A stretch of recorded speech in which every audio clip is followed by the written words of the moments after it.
Hello and welcome to the 6th round of the American Touring Car Championship of Season 3. This is races 11 and 12 of the Championship, on to round 6 already. Alongside me tonight again I have Bjorn de Haas. Hello everybody, good evening, good morning, good to be here again. Good to have you here again, Bjorn. And you can see the points table in front of us, and for the first time this season Keith Barrick is not topping the table. As you can see, Francisco Villar is topping the table, just 2 points ahead of the DHR Simcraft driver. This is after the correcting standings. Francisco Villar is dropping worse points than Barrick is so far, but it's very close indeed. In third place we have Jesper Tarborg, who really has no room for error, but he is dropping a DNF and a 13th at the moment, so he's going to have to be consistent until the end of the season. There's 6 races left. There's 2 rounds here at Rattlesnake Point, 2 at Laguna Seca, and 2 more at the final round at Bathurst. In 4th place is Yuri Braham. Moving up to 5th place is Miguel Nato ahead of Saul Boucher. In 7th place is still Vincent Kahn. Eric Nelson and Tyler Skurlock having a good battle in the championship in their inter-team battle, 8th and 9th. Swiderski moved up to 10th from 12th from the last race. Sahlborg moved well up the table after his strong showing at Sebring. Danny Asbury moved up from 19th in the table. Mattis Clean has dropped down. Hugo Gonçalves, Reggie Blaine, Daniel Wood, and Karen Midara, Andrei Bogdan has moved into the top 20 for the first time this season, bumping Stefan Werner just out of the top 20. And the top 20 is rounded out by Lopez, Gardner and Isles.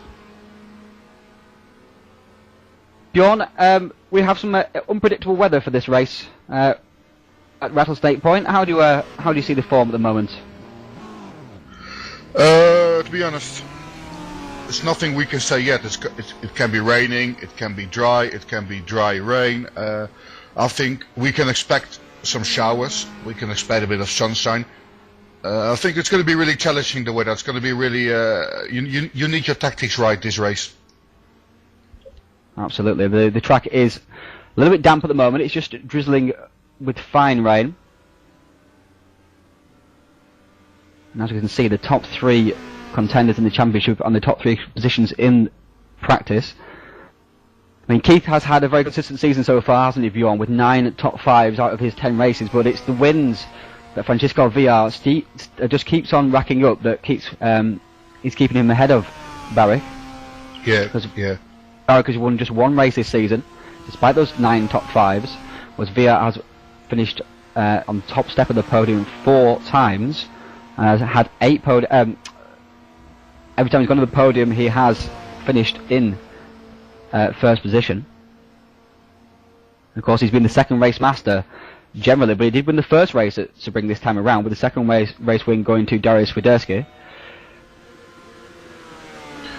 I think usually I would say the man who wins the championship is usually the man who ends up top 5, top 4 in every race.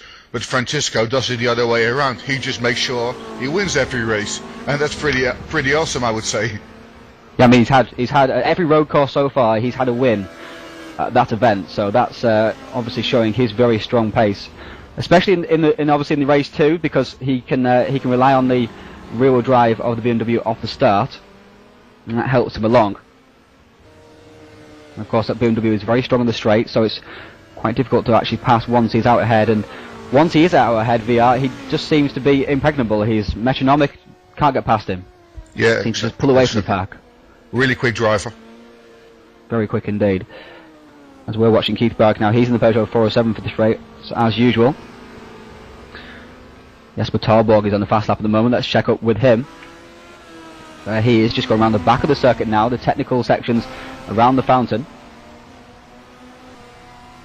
Heading now once more down towards the final part of the circuit, which begins to go faster once again. Now, what do you think of this circuit, Bjorn? Is it one of your favourite circuits? Oh yeah, definitely. Well, as you already know, I'm a big fan of the American-Canadian courses already. I mean, they all stole my heart. This is one of those tracks again. Technical, quick, challenging. I mean, it's all there. What do you think of it? Yeah, it's okay. I'm not the. I can see its appeals, but I'm not the biggest fan of it. But it's okay. Of course, it is a fictional track, and you reckon they should make it in real life, don't you, Bjorn? Yeah, I think I already just mentioned that with you this afternoon. I think if Herman Tilke, and I hope he's listening, Herman, if you build a track, Herman. if you build a track, build this one, because this is absolutely phenomenal in my opinion. It is a good track. Plenty of run-off opportunities as well, so we should see plenty of side-by-side racing. As you see, Bogdan just pop up there into 6th position. We might try and get a word with Bogdan before the qualifying starts. Miguel Nato is on a fast lap as well, as Talbog just spins it coming across the line, just for the fun of it.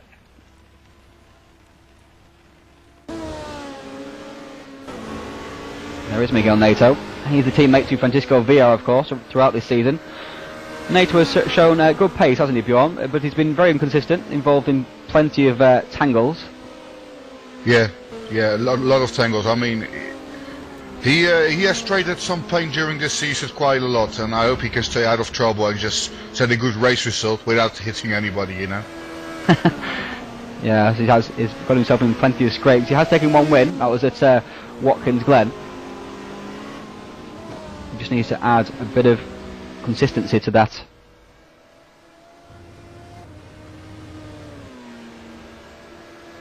That speed that he's got.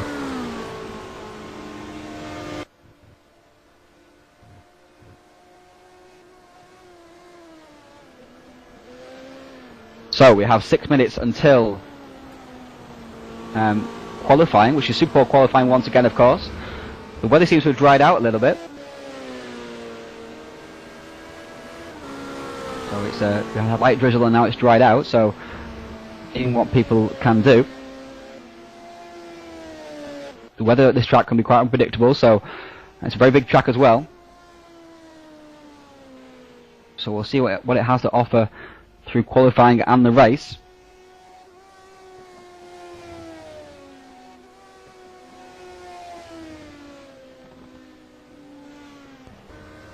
Checking with Danny Asbury, he's had a very strong result. He had a strong run at Watkins Glen and had a strong result again at Sebring, so we're looking for him to moving up. And sorry to break you up, but we have a drive from Mr. C in the commentary booth. Hello, Mr. C. Hello everyone. Hi, good to have you here, mate. Well, but we basically all know you're gonna leave us here at RD, and we feel very, very sad to hear that. We would like to ask you a few questions. How did you like it here so far? Oh, Nordi, I love it. Intense racing, and in 1 year I really improved my skill in driving. It's a really big community and everyone helping each other. It's really great. Yeah, it's one big family. Yeah. The ATCC championship so far, sorry. You like it? How is your experience with the ATCC? I like it very much, but I'm a bit disappointed in me, because in the pre-quali I didn't give enough attention to the pre-quali and I got in server 2. I think I was fast enough for server 1, but my misjudgment got me server 2, so about 3 races I did in server 2, and now in server 1 I'm trying to keep up the pace with the big boys, just struggling a little bit. Yeah. I know that feeling about keeping up with the pace. What has been your best experience here at RD? Not just ATCC, but the whole best experience. Can you name me a race event that's something close to your heart? Best experience, I love endurance races, and I did Le Mans with the Viper and the GT Pro, and I was racing all 750 kilometers with Joe and yes, right one side and another. Really close fight, and finally I got second place. A bit disappointed, but really happy. That's the coolest experience that I loved. But the best achievement is the podium in ATCC. Yeah, that was like 2 races ago. Eh? Very good. Yeah. There was, you know, we all fight each other on track. but we also have fun, and I mean everybody basically respects each other here at RD. But who is your favorite RD driver, competitor, nemesis, just name it? Tough to tell. My competitor that I like to fight is Mr. Dan Allison, but the driver I like most and the driver I think is the most complete in the series that I like, it's Jasper. I just love the way he drives. Every corner it's perfect on him. Yeah, exactly. I can definitely agree with you on that one. Well, Mr. C, it's great to have you here. We definitely hope to see you more often here at RD. Maybe on the forums, maybe in a race.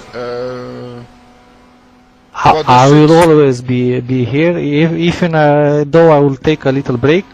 I don't know, half a year, but I'll still be in the forum. I will only take a break from the racing. We would love to see you here at RD. You're always welcome. Okay, have a good one, Mr. C, and we expect you in the top 10. Okay, bye-bye. Thank you very much. Thanks, Bogdan. See you later. Thank you. Bye bye. Thank you for that, Bjorn. And we are now following Karen Madaru's idol, Jesper Talborg. I'm sure he'll be pleased to hear that. He has an admirer. He has. Jesper is in second place in qualifying so far. Matt is clean. He's showing a good turn of speed, look. In third position in his Peugeot Honda Accord, sorry. Oh, he's in Peugeot 407. Oh, he's in a Honda Accord. Sort it out. It's early in the morning. In the Bonaccord Ultimate team. There he is. He's showing some good pace. There's Jesper Talborg about to cross the line. He's on a decent lap, 39.462. That was a decent time. That's his best time so far. Swiderski again is showing pace, so it's a very competitive field. Just moments ago NATO was in third, now he's back to sixth. Matthias looks strong, Ryan, and He in does third indeed. place at this moment. So, we're going to qualifying in 30 seconds, Bjorn. Who is your pick for pole position? Well, Ryan, I don't know, to be honest. I think I would say either Francisco or Jesper if you look at the times now. But I'm just going to say Keith Barrick. And you? I'm going to go with Francisco VR. But we shall see. It may turn out that the weather plays a part. We just don't know. Exactly. Rain showers. We don't know what's going to happen. Can it be Donington Park 93 revisited? It can be anything. Well, Keith Barrick fancies himself as Ayrton Senna, so we'll see what happens there, shall we? Well, that's one big name. That's one big name. It's really dangerous to compare yourself to the great Ayrton. I'm just kidding. He doesn't really. He compares himself to Alec Young. Yes, that's who he compares himself to. Definitely, I think that's more Saka appropriate. Yamamoto. Okay, we are now into qualifying. There's 15 minutes this time around because it's a bit of a longer track. Usually 10 minutes. So we'll see what happens. Let's see who's going out early on. Any of the front runners? Yes, Talborg is trying to get his lap in right now. So we'll follow along with him, shall we? Mr. Bogdan's favourite driver. Very, very quick first series of turns. Over a crest, trying not to hit the curb too hard on the outside, and then run down towards this track here. Now, you like this track, Bjorn. Why don't you talk us around this lap? I'll try to do that. I haven't got my cup of coffee yet, so I'll do my best. This is one of the long straights. There are a few long straights. This one probably builds up to the old hairpin. It's sort of a stadium section. When I drive here, I always feel like I'm in sort of a baseball stadium or football pitch. Exiting the corner again, going again to the long straight, building up speed. Another fast section. It's all fast, but the one corner is gonna get here now. It's you really need your braking right in there, but you can really overshoot it. You really have to get your braking right here.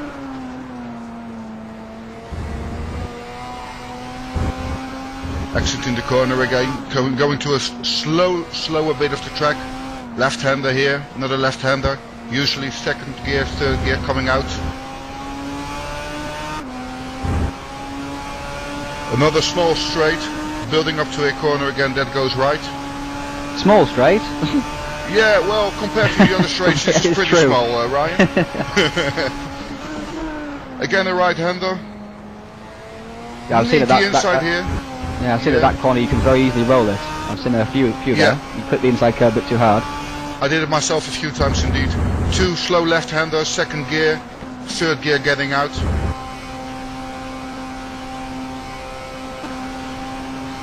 And then we're gonna have the twisty part.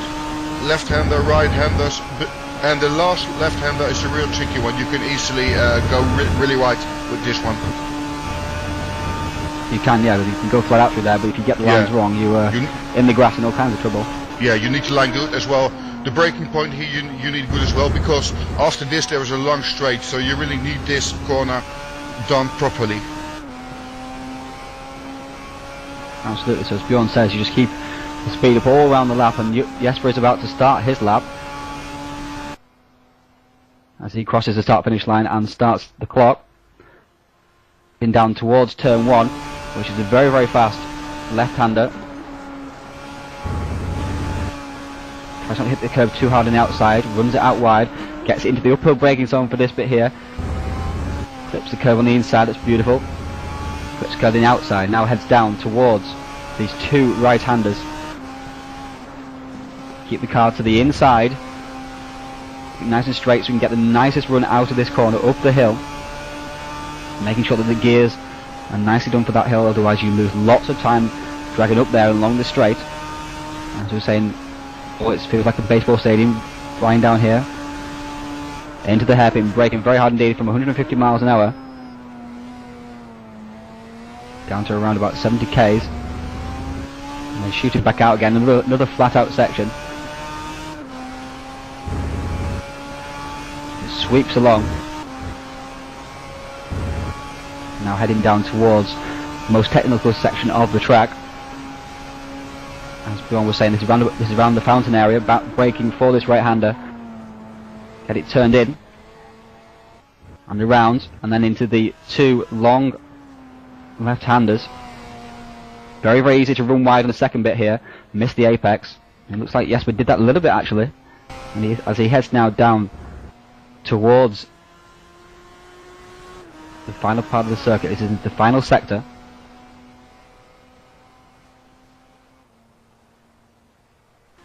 Braking very hard indeed. Into this corner here, it's off camber, very, very easy to run wide or very easy to hit the inside curve, so it's quite a tricky corner. It needs to be done correctly. Now into these 2 left-handers once again, just like before, quite technical. Get it into the camber there, into the camber on the next bit. Try not to run out too wide because you lose the camber, then into the camber once again, so it's very crucial to keep yourself in the camber all the way around. And as Bjorn was saying, this bit is flat out, but you do need to get the line absolutely right, else you will be across in the weeds. Trying not to scrub off too much speed, run out wide. Heading now down towards the final corner. Braking as late as you dare. Without compromising the exit, of course. And Jesper heads now back up the hill. And Vincent Kahn has popped up with a 2:39.869 to set the pace so far. Jesper Torborg is about to cross the line. What can he do? He's on a 2:39.154. So he goes in pole position. Third has gone Clean. Oh no, pole position has gone to Keith Barrick. There he is. He's just nipped in there by 0.5 of a second there, Bjorn. So great time, else? and it looks like I'm going to be right with Keith Barrick on pole position. Well, VR has not done his lap yet. He's 6/10 up. Yeah, that's Look right. at this, 0.6 of a second up in the second sector. If he just keeps it together, he will take pole position, and I will be proved right, Bjorn. I will take my words back then, my friend, and I will buy you a cup of coffee. Be much appreciated. I'm quite tired, to be fair now. But now here we come with VR. He's heading round the flat out section at the back of the circuit. Just needs to keep it all together.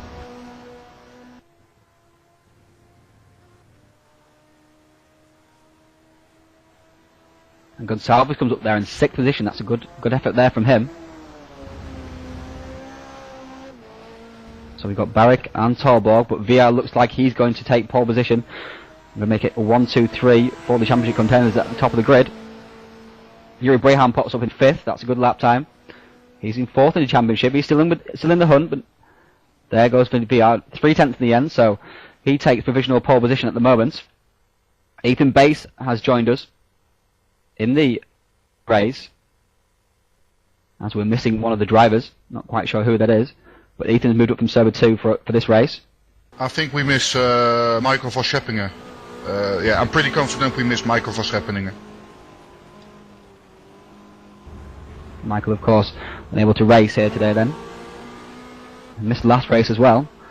Reece Gardner is on his lap. It's getting dark, Bjorn, look at that. The rain has started, look at that, Bjorn. Yeah, I mean, if you're not in the lap yet, you're basically gone. You need to be on track now. It's absolutely pouring down, look at that, Bjorn. Absolutely pouring down. Reece is in trouble. I mean, Reece went out on the wrong time. He is in trouble, and he's just going to start at the back, if I look at it now. Well, if he just gets it together as quickly as possible, so that he gets... Because the track isn't too damp at the moment. He just finished the lap, he shouldn't be too bad. Oh, it's getting wetter and wetter though. The downpour's absolutely started. He's gone run away, he's gone onto the grass, he's going to crash, he's crashed into the barrier. That's a big hit. A very big hit. And that's ruined any chances he's had of a good grid position, and he's gone straight. That was a big crash there, Bjorn. Oh yeah, his car is gone. He's got to start from the back. That's one thing for sure. It seems to be really wet. It seems to be really slippery. Yeah. The heavens just opened on him there, halfway around his lap. The poor guy. He brings it round now. At least he managed to finish the lap. How do you usually approach qualifiers like these? I mean, with a big chance of rain or in the air? If you think it might be changeable weather and it's dry at the start of the session, just go out straight away. Get out of the way as fast as you can. That's always been my philosophy. And Darius Swiderski's on his lap as well now. He's going to start towards the back of the grid because he will be... I don't know whether he's gone out on... He must have gone out on slick tyres, because when he went out on his hot lap, on his out lap, I think that was... it was dry at the time when he set off. Who's joined us in the broadcast? Hello, Keith. Hey, Ryan. Quite the curveball in qualifying. The heavens just opened, dude. You know, it can happen at those big tracks. Oh, definitely. Canadian weatherfall, huh? Oh, no kidding. I just feel poor. I feel really bad for the guys who waited a little in the qualifying session, but the guys who got out on the dry really lucked out. But I guess we'll see what you have in store for us in a little bit, won't we, Ryan? We will indeed. That's the danger. I had the opposite last week during a Camaro race, the Camaro Cup, also here live at Race Department broadcasted.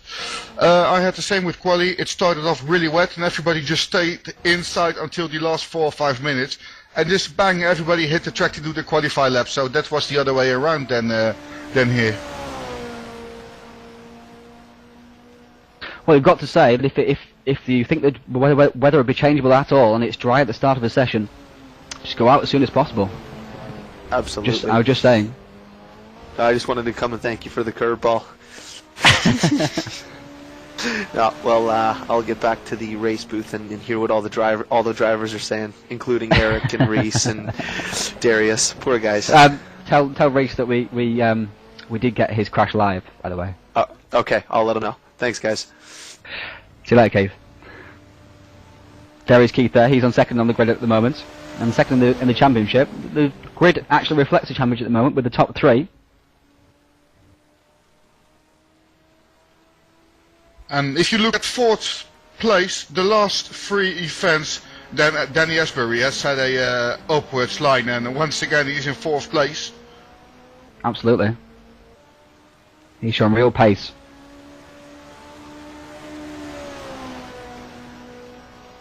As Swiderski's going to cross the line, he's going to be way down the field, of course, because he's got in this wet conditions. Tanner Skurlock has yet to set a lap time. I'm not sure he's going to. No, he won't have time to set a lap time now. And Ethan Bass is on track as well. I think he would have put wets on because he went out. He was still in the pits when it was raining, so it'll be interesting to see what Ethan can do on the wets. Oh, he's gone straight Missed the on apex. straight onto the hairpin. So obviously still struggling in these wet conditions.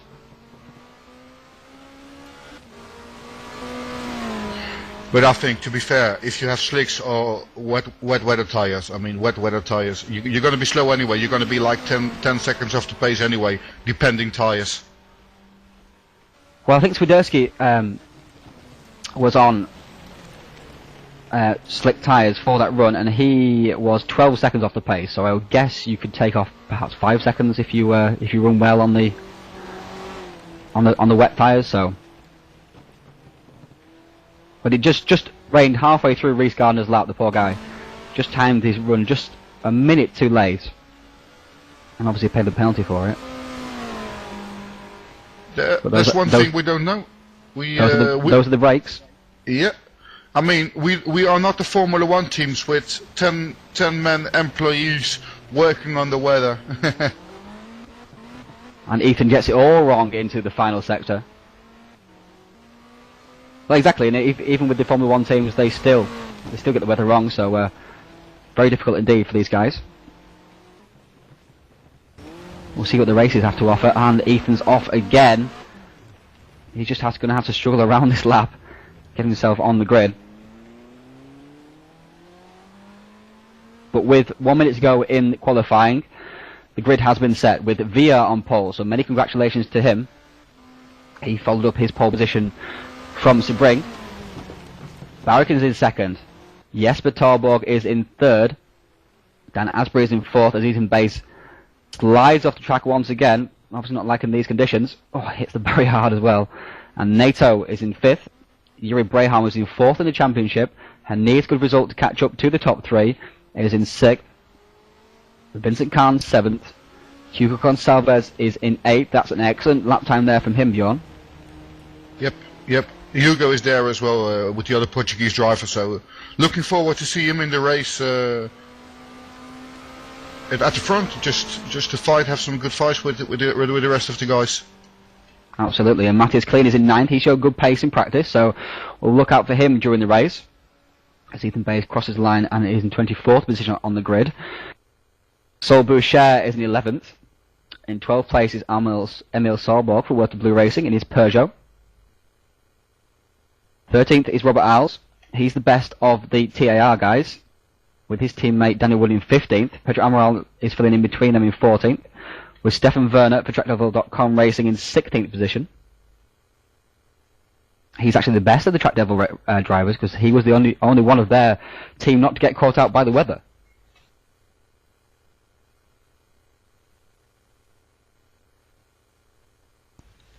We also see two top drivers at the back of the field. 21st, Eric Nelson, Darius Swiderski, 22nd. Definitely two guys who picked the wrong moment for their qualify. So we will see them at the back, and we probably see them forwards during the race. Yeah, hopefully they can move forward. We seem to jinx our interviewees, Bjorn, because Reggie, when we interviewed him at Watkins Glen, he ended up not finishing one of the races. And Mr. Bogdan is way down the grid. So I think we should stop interviewing people.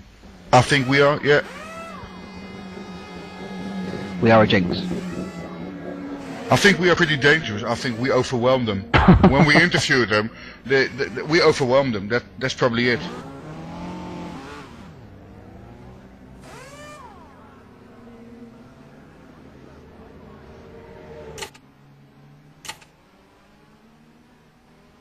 So here we are now in warm-up. It's still raining hard, as we can see. As to be expected, it's carried over from qualifying. The drivers go out to practice their pit stops and make some last-minute changes, perhaps, in light of the conditions.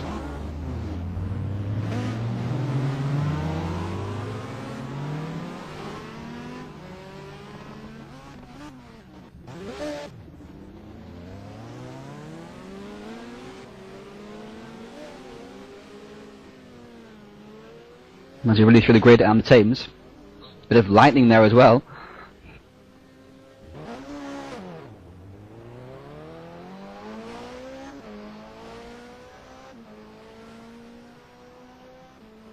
The track is very wet indeed, Bjorn. I don't know if you can see the conditions at the moment, but it is very wet indeed.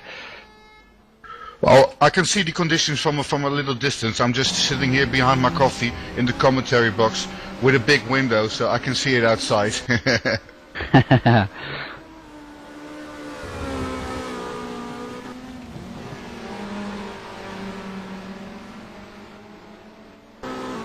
Reminds me of home, this weather. Reminds me of Holland and England, this weather. It's typical weather. Huh? It says, yeah, it is raining very hard indeed, as the viewers can see. Spray pluming off the back of the cars. The rain really is absolutely pouring down. The guys are getting plenty of action in to see what kind of grip there is. There is Mr. C at the back of this group in the blue Honda with his lights on. So we've got Portugal Racing Team in first position, DHR in second, Synaptic third, Bonaccord in fourth, and then Portugal Racing Team there in fifth again, and FDR in sixth position, Flying Dutchman Racing. Seventh is DHR, and in eighth is the Auto Racing Team of Vico Gonçalves.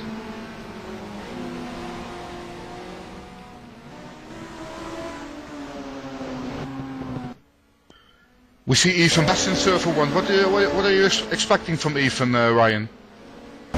He showed some good pace in spurts on Server 2, so if he just keeps his nose clean, keeps out of trouble, he should be able to move up his way up into the top 15. Should be good to see him there. Yeah, I've seen no reason why not. Especially with this weather, I mean, it's anything can happen. Exactly. Anything can happen. You need your strategy. Yeah, you need your strategy right. You also need to take risks. What are you going to do? You see the clouds coming. You see the sunshine coming. What are you going to do? You're going to take dry tires. You're going to take wet tires. You know. Absolutely, and obviously, making one less pit stop is going to make all the difference. If you can time your pit stop in case the conditions change. Definitely reminds me of last race. Last race I actually drove myself with the Camaro Cup.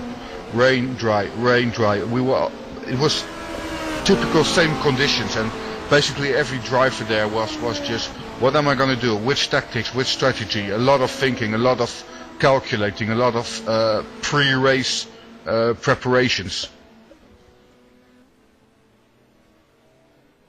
Absolutely, you've got to really have to think on your feet, be flexible. These guys really do see themselves as top drivers in this championship, then they're going to have to show some racing nous.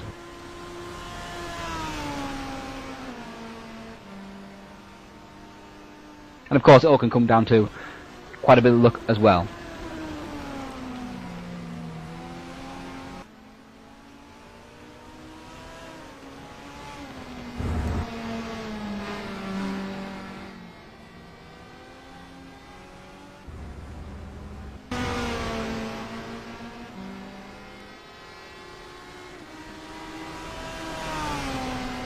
With half a minute to go, warm-up is nearly finished. Drivers will be getting ready to go to the grid in half a minute. Absolutely.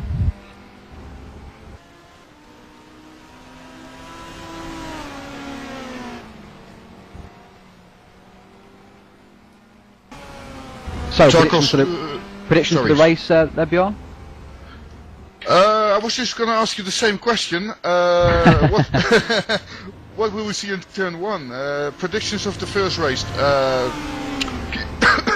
Keith Barrick first, Villa second, Jesper third. And you? It's not very creative. I'm going to go with, let me see. I'm going to go with Yuri for the win. I don't know, just got a feeling.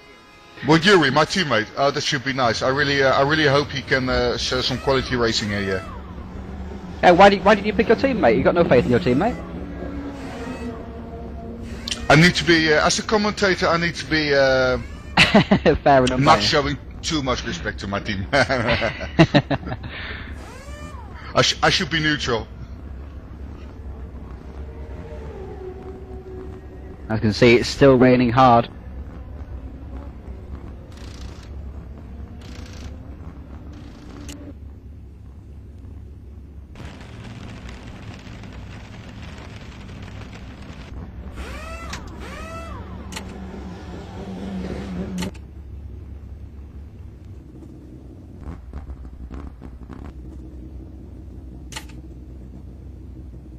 So, as we gear up for the formation lap, let me just remind you of the championship standings. VR is leading by 2 points from Keith Berwick. In third position, just behind them, is Jesper Torborg. In fourth place, just a few more points back, is Yuri Braham. Those are the 4 contenders really for the championship. And NATO is in fifth, with Boucher and Khan just in behind, the 2 DHR drivers.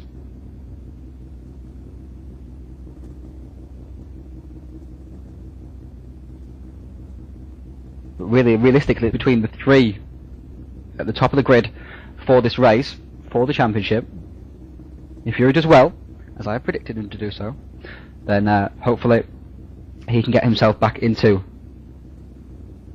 championship hunt. He needs the points, he needs a good strong finish like last week, second place in the second race. Darius of course winning it, but Yuri needs a good strong position, and with after this 2 more events, if I'm correct, Laguna Seca and Bathurst, the titles challenge is still open. Absolutely, you're right. I mean, do you see Yuri as a real championship contender, or do you see that he's a little bit too far behind now? Considering as well, he's dropping quite poor point scores at the moment. He's always there. I mean, always take an account with him. I mean, he's always there, and I mean, he can definitely win today. He can win next race. I think he's a strong contender for the championship, because he was there already after 2-3 races on the leaderboard. So I mean, he can do it. Well, we set off on our formation lap. Still raining heavily, as you can see. So now the field is streaming round.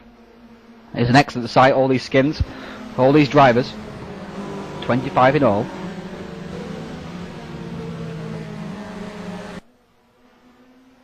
Of course, the last 2 races at Bathurst are slightly longer, Bjorn. So it will be interesting to see who can handle the longer races. There'll be 40 minutes as opposed to 25 minutes. It all comes down to concentration. How focused are you? You need to be there on the last few laps.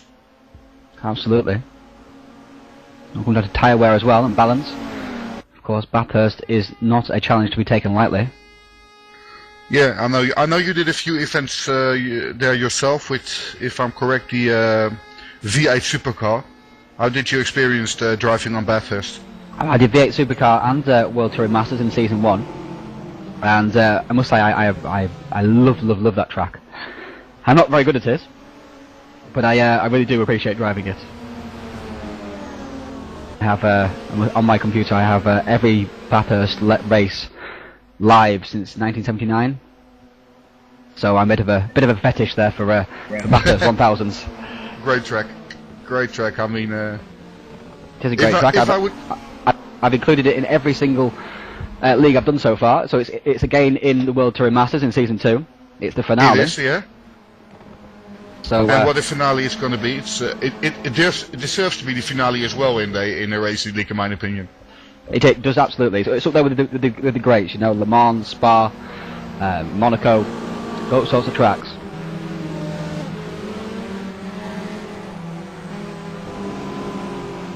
And we are looking forward to seeing these cars tackle Bathurst, as they once did in their super touring form back in the late 1990s. Paul Morris and Rickard Rydell taking the 2 victories there in those races. Very, very big names, Rickard Rydell, big touring car driver. Absolutely, he drove with Jim Richards in the Volvo S60 to take the 1998 Super Touring Bathurst win. Paul Morris was in the BMW. along with Craig Baird. They were both big names in Australia. Common But as a big field- race names. Yeah. And the field is now streaming round. About to start the race. Dan Asbury once again has qualified very well indeed. A few drivers there with their lights on. Always nice to see. It's quite dark. In these conditions, it should be mandatory lights on. It's really hard to see your opponent, especially with all the rain pouring down and the bad visibility. Absolutely, and the spray can make... Oh, there's been a big back of the grid. What's going on? Swiderski's involved. Ethan Bass. One of... That must be Tyler Skurlock, I think. What on earth is going on there?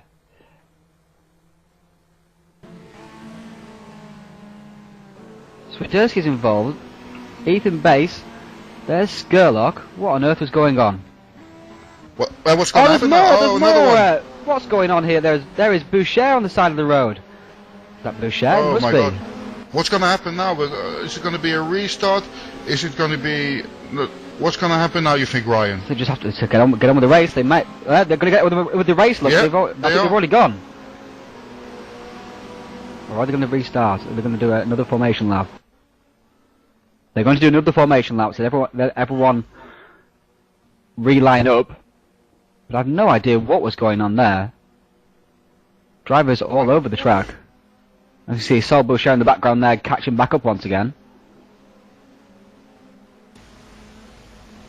That was very un-ATCC like there, Bjorn. Yeah, I think it's all got to do to the weather. Visibility is bad. Just maybe one or two drivers missing their braking point, which is very rare because it's warm-up lap, isn't it? I mean, Absolutely, and they're going so slowly. Very unusual indeed. But these things happen, and drivers are now forming back up once again. Sol Boucher is moving his way back through the field to his rightful position. It all seemed to start off with Ethan Bass and Tyler Skurlock and Darius Swiderski all getting involved at the back, and then further on, once those guys have recovered, saw Sol Boucher just off at the side of the road as well. yeah, two incidents. Indeed, the first one including Ethan, the second one including Sol. Don't know what happened there. Would love to see the replay later on, and or just talk to the drivers afterwards. What on earth went wrong there? It would be nice to know, but as it is, we move on. Miguel Neto has turned his lights off. The only driver with his lights on now is Dan Asbury. They do look good with their lights on, actually. It would be nice if everyone had the lights on.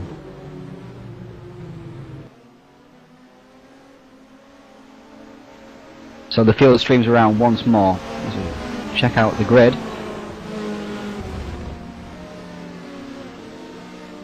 Sol Boucher has moved back up into his 12th position on the grid.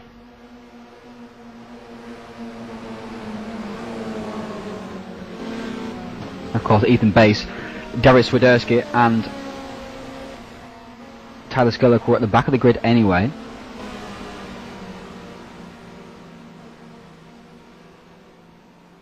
I'm not sure if Reese Gardner was involved, the teammate of Darius Swiderski. I think he wasn't. I think I saw two blue cars, one of Darius, one of... To be honest, I'm not sure. We are missing a driver as well, I think. Glenn Peterson has not taken to the grid for this race. There he is. Was he involved, you think? I don't think he was, you know. But he has. Either way, he has not taken to the grid. So we were 24 drivers for this race.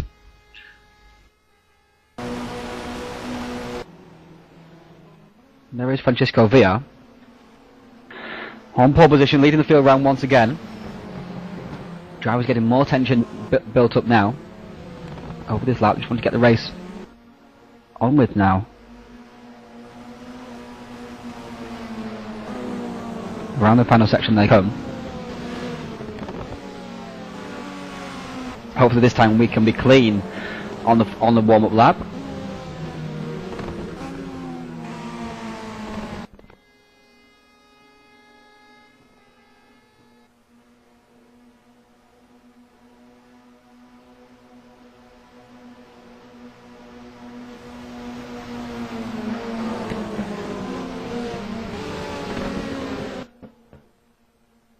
Of course, this lap counts towards the race length, so the race length effectively has been shortened by 1 lap. So there's just 8 laps to go at the end of this one.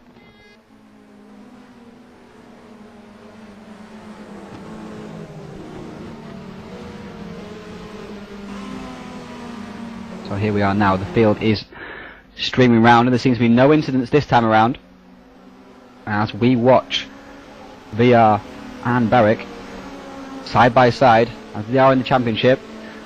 This will be a no-holds-barred race event as the drivers all start to form up. VR holds and beholds, and they're away. They're away on their first lap of the race, and VR got a great start there. Barrick slots in behind. Tarborg is going to get mustered out of the way by NATO, I believe, as they head now into the first corner. VR leads, Barrick in second. Third is Tarborg. He has managed to fend off the fight of Miguel NATO. That's good driving there from both of them. And Dan Asbury has dropped back now into 6th position, as it seems that Yuri Braham has got past him. Is Yuri Braham going to get past fully? Indeed he is. He makes the move stick. As covers up there, he comes streaming past the camera. All the field there, 1, 2, 3, 4, 5, 6, 7, 8, 9, 10, just like that. And Miguel NATO is all over the back of Jesper Tarborg. Has come now into the hairpin. Decides not to go for the pass there. Up the inside was coming Dan Asbury on Yuri Braham, and there is Vincent Khan involved as well. Dan Asbury is in behind. And there is Matthias Klein. Dan Asbury's gone way back on the grid straight away. He's in 7th position. And the conditions seem to be lightening there, Bjorn. Yeah, I think we can expect a bit of sunshine, and if the sun is going to shine driving the cars, we expect the track to dry up very quick.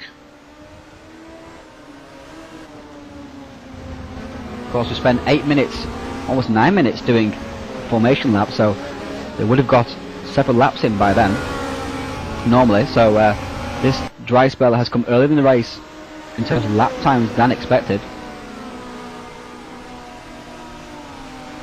So we'll see what the track has to offer. But there's only 10 laps this race, so I mean, if they can race the track dry, they will only have maybe 2-3 laps advantage from it.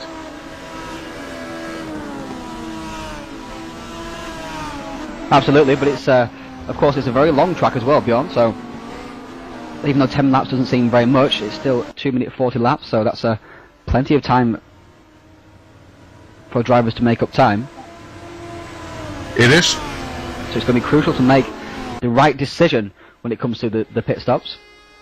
And Tarborg's all over the back of Barrick, and Barrick is defending into the final corner. Again, as the last 2 races, we see the same images as last race. Absolutely.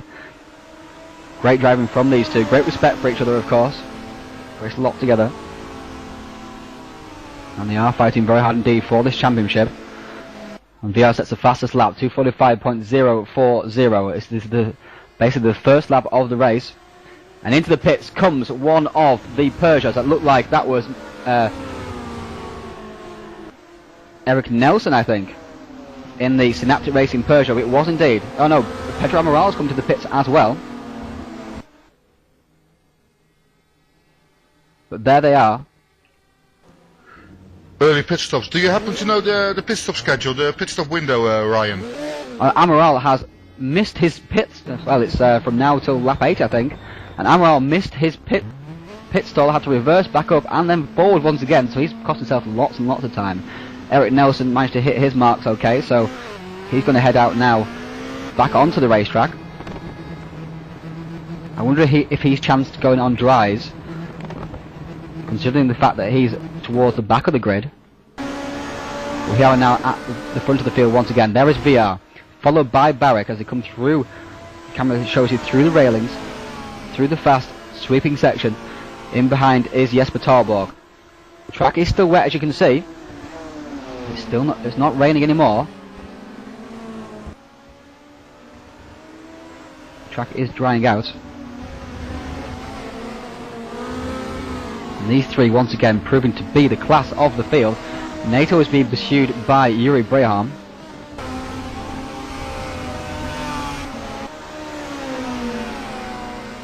There is the Team Portugal driver being pursued by the Flying Dutchman racing driver.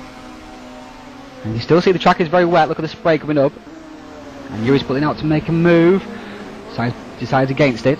But NATO's gone very deep indeed. He's gone almost off the track. Yuri almost takes advantage there. And Yuri's going to take advantage now up into the next corner. No, he's not. Decides to get out of the... No, he's going to wait. Knowing Yuri as a respected teammate and driver, I know he's going to wait. He's going to put sorry, who we're talking about? He's going to put him NATO. under pressure. NATO, thank you. He's going to put him under pressure. He's going to force him into a fault. Definitely. He's not going to take too much risk throwing everything away. Look at this up front though. Look at this. Sorry to interrupt you, Bjorn. No problem. Here we are now. VR, there was 3 wide just for a second there. VR defending on the inside there from Barrick. They get a better run off the corner. What's going to happen here? Will one of them try to pit at the same time, side by side, out of the final corner, flying out towards the finish line? 3 wide. Huh? 3 wide. Ooh. Oh, look at this. Nose to tail. Can they get it closer? Fastest lap there from Jesper Torborg. Look at this. Nose to tail. Fastest lap from Vincent Kahn now. He's on form in the DHR Honda. But VR has managed to fend them off somehow. Oh! Barrick gives the back of VR a little tap as he comes through, and now Torborg's at the inside of Barrick. Oh! Barrick just chops him off, makes sure that Torborg has no space to go up the inside there. And this is allowing 4th and 5th place just to get a little look in as they close in behind. As he comes through now, 1, 2, 3. NW, Honda, and Peugeot. And once again, Torborg is looking for a way past Keith Barrick.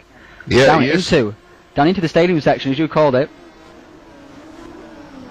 Barrick is very late on the brakes indeed. That's good driving from Barrick.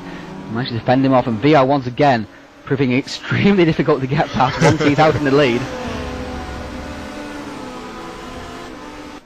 Well, I expected him to be quicker, to be honest. I expected him to just run away from the field as Keith and Jesper were fighting each other. Well, it's not happened, and Werner, Solborg, Lopez and Gardner, I believe, have pitted. Nelson is further up the field, so I presume they pitted and allowed him up through there. So the top 18 have not pitted so far. I would expect to see some pit stops this time around, though.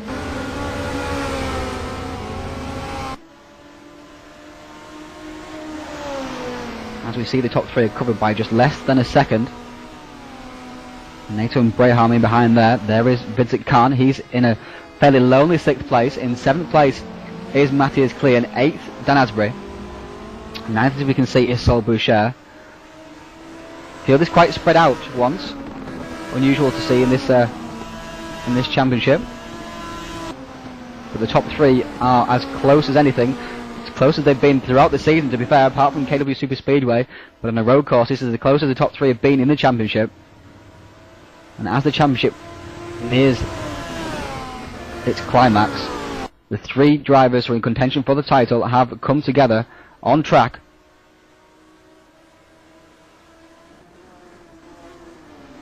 Five races to go after this race. I also think if Yuri can get past his rival, he can, and there are enough laps, only 5 to go, you know, and there are enough laps, he can definitely reach this group as well, but he needs to pass. Well, the top 5 not pitted, the top 6 haven't pitted, 7 into the pits comes Dan Asbury. So, Dan Asbury from 8 is the first of the front runners to make a pit stop. Sorry, Yuri Braham came into the pits then, I didn't notice that. Yuri Braham has come into the pits, so we'll see where he rejoins. And they're all streaming in, look at this. All flying in, all 3 of the Terra Australis racing teammates. Zena Racing there of Karan Badaru. Ethan Bass is in. Looks like one of the BMWs is in as well. It looks like Swiderski and also Hugo Gonçalves. Lots of work for the mechanics here. Busy in the pit lane. Look at this. The pit lane is very busy indeed. And Yuri Braham is on his way out. And just in behind there is Tyler Skurlock, I believe that is. Yes, he is indeed. So it will come down to whoever picks 4 tyres or perhaps 2 tyres. Maybe that some drivers picked 4 tyres and therefore had a slower pit stop. There is Eric Nelson. He's really moved up through the field. Look at this. His tyre choices really paid off, Bjorn, because he qualified way down the field, and now he's right up in behind the Honda of Yuri Braham. Yeah, I think he took the slicks and just hoped before the race that it was going to be dry and made the right choice. Well, hopefully he's taking the slicks, because otherwise he's going to be in trouble, because it's drying out the track. Still a little bit of spray, as you can see. He does seem to be searching for a wetter line, which doesn't really work in race, so I don't know whether he's searching for a wetter line or just fiddling with a few controls. But I'm hoping he went with slicks. If he went with wets, then he's going to be in trouble. But we shall soon see.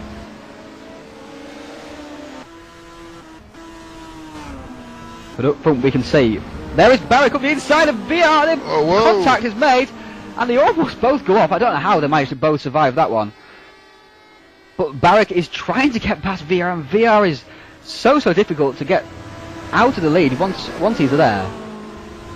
We've seen that once again, and Barrick gets a big slide, and he's through. He's through, and VR now defends from Talborg, and up behind now is coming Miguel Nato. As they go around the final corner, and VR is sliding around the outside, goes Talborg. A great move there from the Honda driver. Are they going to pit this time around? Doesn't seem so. VR is going to pit. The Portuguese drivers. Both the Portuguese drivers are going to pit. Yeah. And they're running down the inside of the track to find a little bit more wetness there to keep the tyres cool. But Barrick and Talborg have both stayed out. VR and Nato, as they often do, have team pitted. Khan has pitted. Indeed, he has pitted. So the rest of the field has pitted aside from Talborg and Barrick, so we'll see whether that was the right decision or not. So here is Jesper Talborg, all over the back of Barrick once again. We know with Talborg, he doesn't try to make the move until he's sure he can make it stick, and he's sure he can stay ahead. He's almost pushing Barrick along there as he come down towards the stadium section. And Talborg pulls out. I don't think he was going for the pass. No, he wasn't.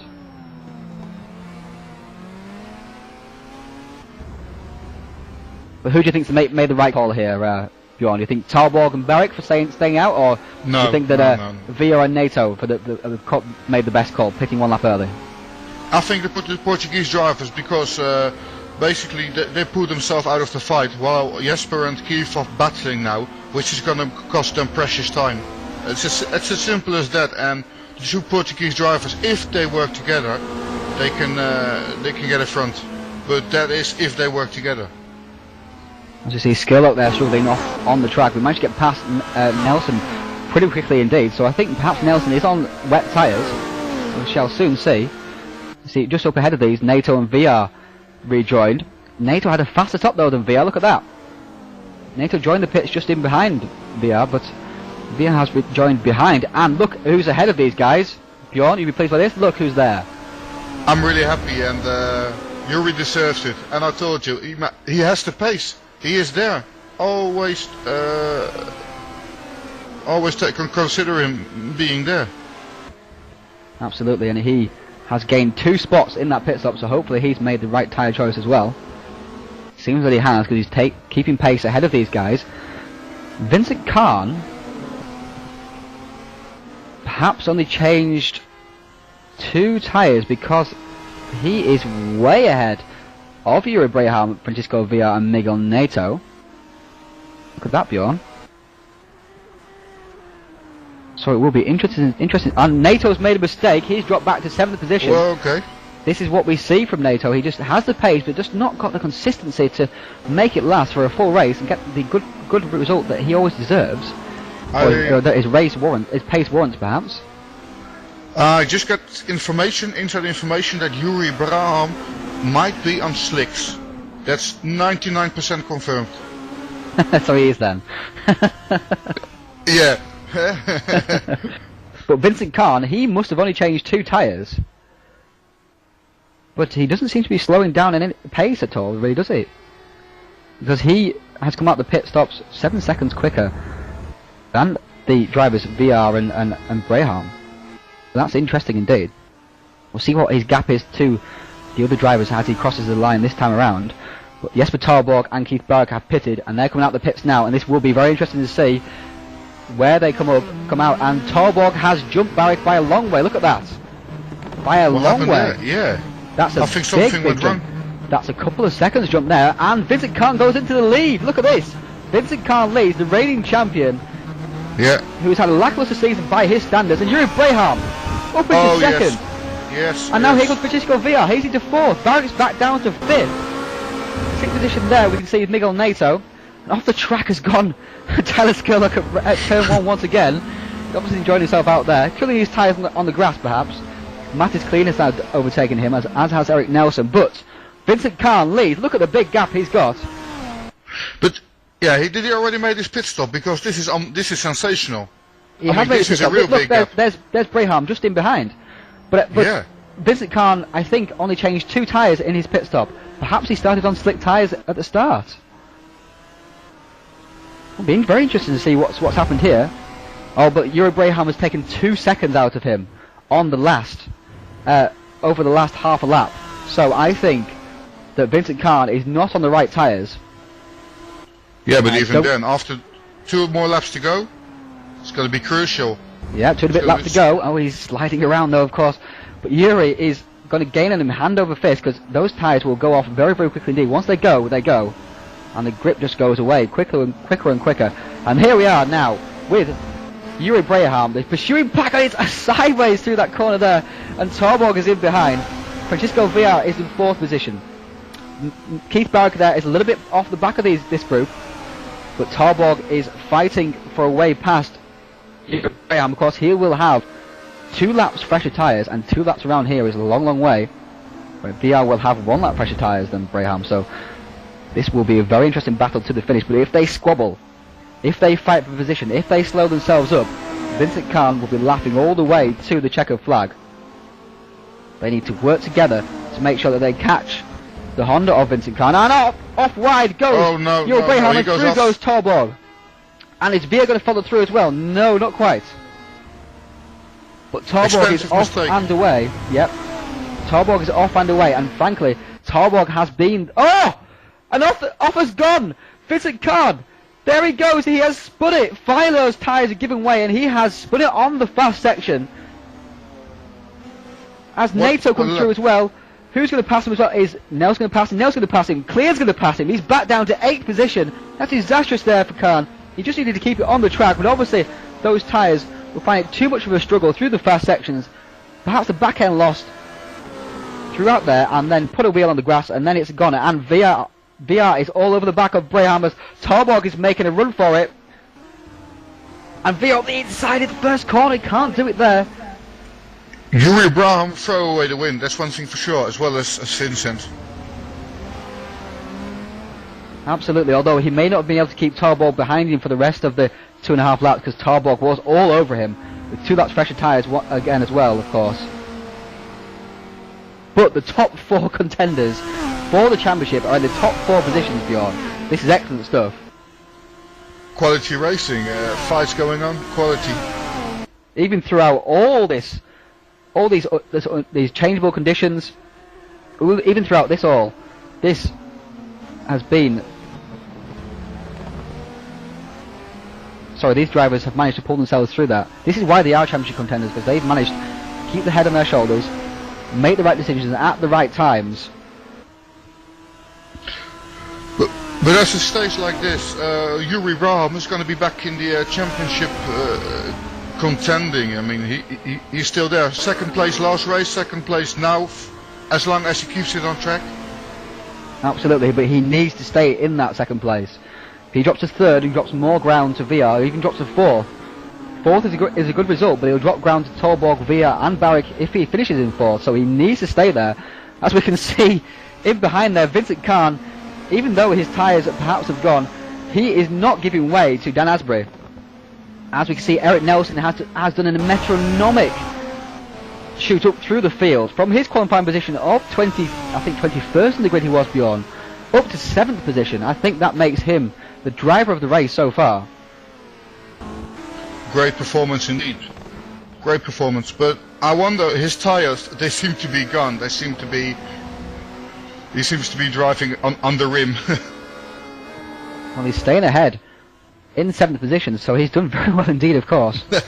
Yes. If he can just stay in that top 8, he'll be delighted, because it means he can get a good result again in the second race. Because that top 8 is also crucial. Yeah. And drivers are sideways through there, and VR once more is under pressure from Keith Barrick, and that's allowing Braham just a little bit of breathing space. Up front is Tarborg, keeping that 1.3 second lead.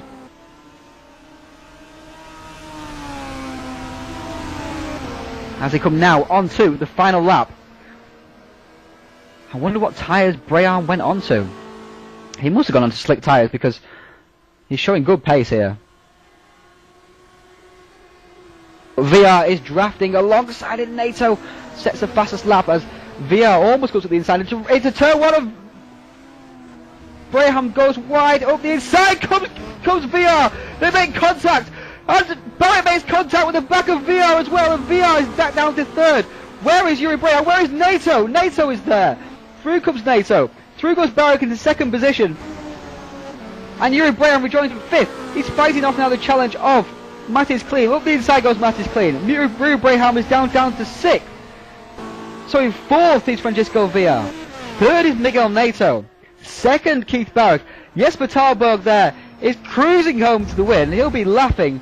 But what happened there? Up the inside went VR on Yuri Braham into turn 2. There was contact made. Braham went off. VR went sideways, as he's doing right now again as well. He's still managed to hold on to 4th position.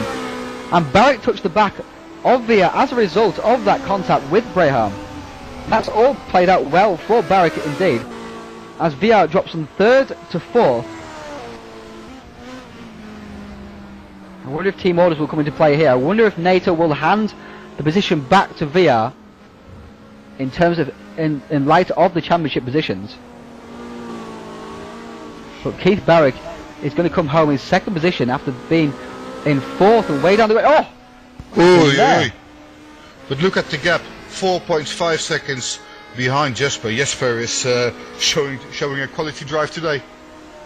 He is. He's taking full advantage of that big incident there. And Braham is back into 5th, so he's got back past Matthias Klein. And Yuri Braham really now needs a win, I feel, in the second race for him to stand a good chance in the championship. Because he's going to lose ground to VR, to Barrick, to Tarborg. So, there is Francisco VR. And Tarborg is going to win this race. An excellent drive there from him. Once again, keeping it clean, keeping his nose clean, making the right decisions at the right times, making the moves when he knew it would stick, getting to the small gap, and then just driving away once that incident happened.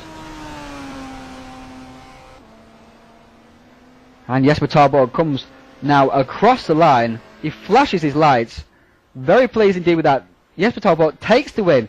2nd place is going to go to Keith Barrick. 3rd place, Miguel NATO. He's not going to hand the position to Francisco VR. There is VR in 4th. 5th position is going to be Yuri Braham, just from Matthias Klein. In 6th position is going to be Dan Asbury. 7th, Saul Boucher. 6th, 7th, Dan Asbury. 8th, Saul Boucher. 9th, Eric Nelson. Oh, poor Eric just drops out of the top 8 at the last second. Very unfortunate there. 10th is the 3rd DHR car there of Vincent Kahn. Come across the land now, 11th, Tyler Skurlock. Good recovery drive there for him again as well. 12th, Reggie Blaine. 13th, Diogo Lopez. 14th is Bogdan. 15th, Swiderski. 16th, Stefan Werner. 17th comes across the line, Emil Solberg. And his 17th... 17th is Emil Solberg. 18th, Robert Isles. In 19th is Hugo Gonçalves. 20th position should be Pedro Amaral. There he is, crossing the line. 21st is going to be Reese Gardner. 22nd is going to finish Daniel Wood.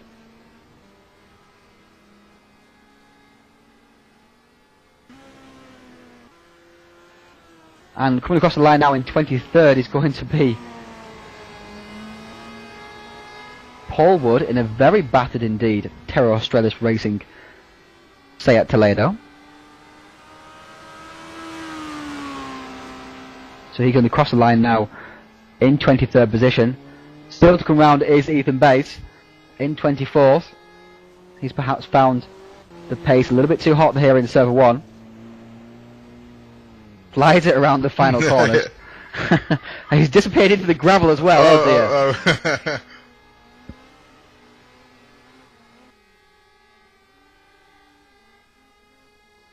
But all 24 drivers making it to the end. Glenn Peterson, of course, was a non-starter, but Jesper Torborg takes the win. Quick after the drama of the final lap, I think it was. I can't remember. I was so excited at the time. Barrett takes second. Third place was Miguel Nato, coming back there from 5th. Viard dropped to 4th. Braham dropped from 2nd to 5th, having had the lead of the race at one point. In 6th position just was Matthias Klein. 7th, Dan Asbury. Sol Boucher pipped Eric Nelson to the 8th position and pole position for the second race. Again, it's a standing start. So, I would expect to see VR and Asbury up front by the first corner. The race dried out in that. The weather dried out in that race. Just look at the temperature. The air temperature is 25 degrees, track temperature is 30 degrees. It looks to be all good for the second race. Yeah, the second race should start dry as well. The second race course is just in 5 minutes' time.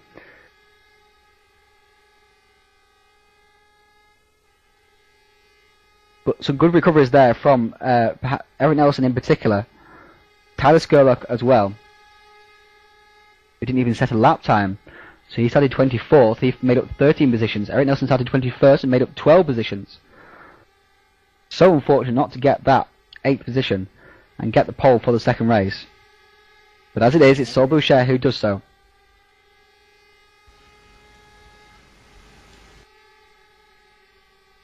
And we're just waiting for the second race to start. I think it's also good for Keith Barrick to have a teammate up in front. With Sol, Sol can definitely help him out. Absolutely, you're absolutely right there. So here we are now at the start of the race once again.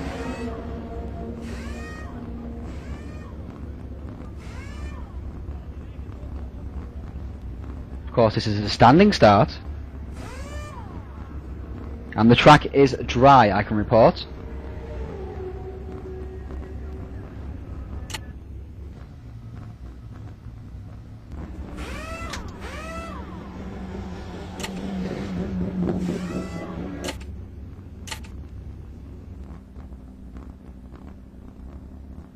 So the grid lines up as follows. Well, Glenn Peterson has made it out for the second race, thankfully. But Sol Boucher will be on pole position with Dan Asbury alongside him. Matt is clean in the Honda. Yuri Braham also in the Honda. Francisco Villa's BMW. You've got Nato in the Volvo. Barrick in the Peugeot and Torborg in the Honda. So 2 Peugeots, 2 BMWs, 3 Hondas and a Volvo in the top 8 positions on the grid. How do you see this one going, Bjorn? I think the same as race 1. Lots of fight. We're going to see Keith and Jesper looking for each other again. The 2 Portuguese drivers will be there up in front. I hope Yuri Braham can recover from a bad first race and just nail this one, either first or second place. We also see Dan Asbury, who has been good the last couple of races on the first row, so anything can happen. That's correct, and we'll go on board with Keith Barrick off the start grid. See what kind of starts people get, and the revs are rising. And we are away, and Barrick almost jumped the start there. A great start there from Francisco Villa as he shoots through the field, up into third position already. But a good start there from Saul Boucher. He managed to fend off the two BMWs, it seems. As they head now towards the first corner. Around the outside, going to go via on Dan Asbury. What a great move there. Around the outside he goes. Dan Asbury back down to fourth position because Clean's going to go around the outside of him as well. And Clean's tapped somebody maybe, or maybe he's gone on the grass. I'm not quite sure. A big crash in the back. There is a big crash at the back. Who is that? That's involved. That looks like Swiderski's involved there. One of the TrackDevil.com racing cars. Anyway, sideways and gone Yuri Braham. Perhaps they're going to touch there from Miguel Nato. He manages to hold it, but he's going to drop back through the field. But Boucher is leading from VR. Denver is in third. Miguel Nato. And look at this gaggle of cars heading down to and they're chopping each other off. Matis Clean coming, trying to defend there from Diogo Lopez. There's Jesper Tarbog in the middle of it all. And Keith Barrick and Yuri Braham. Look at this, 3 wide coming out. Who's going to get through? Reggie Blaine's going to get through there. Jesper Tarbog's up to 6th. Yuri Braham's in 7th. 8th is Diogo Lopez. 9th is Keith Barrick. 10th is his teammate Vincent Kahn. So Tarbog has made the break from Barrick off the start grid, and Barrick comes up the inside of Diogo Lopez as Yuri Braham goes around the outside of Tarbog. And sideways gets Tarbog after a hit from Diogo Lopez, and up the inside goes Barrick and Kahn. He lost 2 positions there. So first, he lost 3 positions in just 2 corners as Yuri Braham went around the outside of him, and then Diogo Lopez touched the back of him. He's got sideways. So now Barrick has the advantage in that particular battle. As up front, it's still Saul Boucher as this field of cars comes flying through. They race like it's a 1-lap race. I mean, they race like everything depends on the first lap. Of course, it is getting towards the back end of the season, so of course every second is crucial. No, every bit is crucial, and they're going to be hammer and tong. I can't say I blame them really. And now Tarbog is monstering the back of Vincent Kahn. Can he get through on the fast sweep? He's going to go side by side to the fastest part of the course. Nelson is alongside. Well, and Tarbog goes round the outside. What a great move! That was a fantastic move there, Bjorn.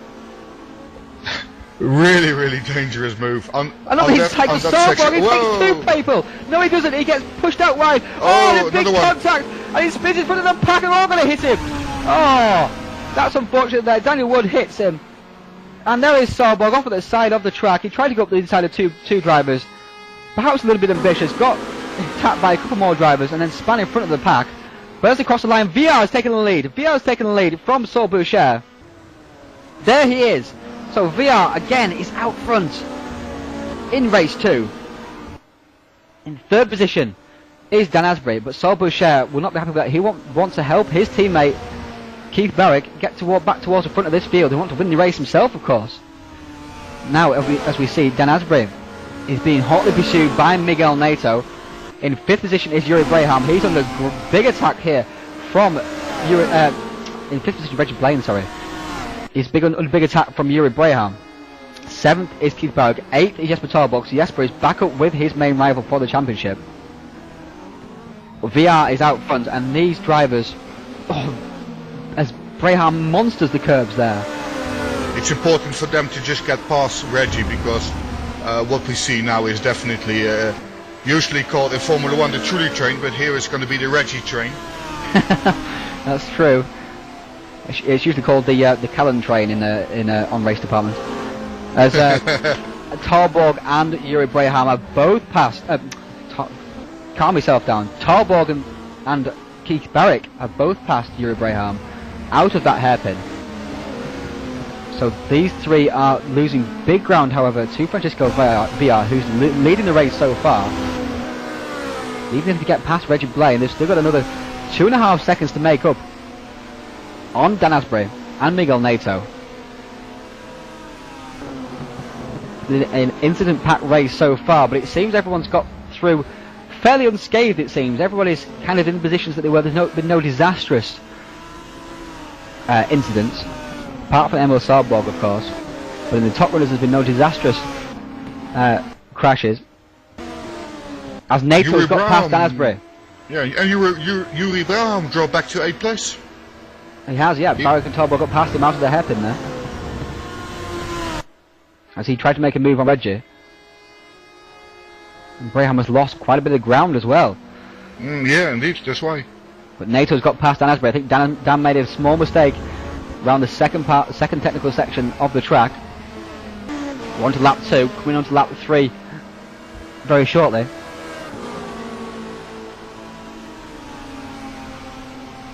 Strong performance today by the Portuguese drivers. I think I'm going to buy myself a Portuguese coloured car. Maybe it helps my sim racing career. Into the pits comes Bogdan, and it looks like Skulker and Reggie squeezing to the outside there of Keith Barrick, and up the inside is looking Tarborg. He's not going to make a move there though. But Blaine is obviously holding these guys up. These guys really want past. They need to get past. This is championship territory right here.